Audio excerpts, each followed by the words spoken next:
Hey people, a couple of days ago I picked this one. It's a padlock from Cloudster. And then the next day I picked the keyway from this one. They're different. See, this one has a long shackle. This one has like a galvanized thick shackle. And this one here has a different type of keyway. I believe it may be an arrow keyway. And it's got the long shackle. And this one is by far the hardest to pick. I'm going to go ahead and rake it right now because SPPing it takes forever. So I'm going to start with my inverted snake rake. Let's give it a couple of rakes until I find a sticking pin.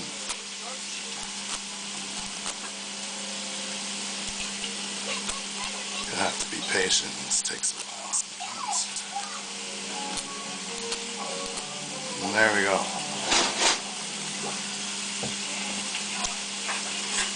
It's the best I-core. Very, very, very hard to SPP, but with this little baby right here, just chews them up and spits them up. Anyways, peace. Baby G's is frying up my steak. I'm gonna go eat later.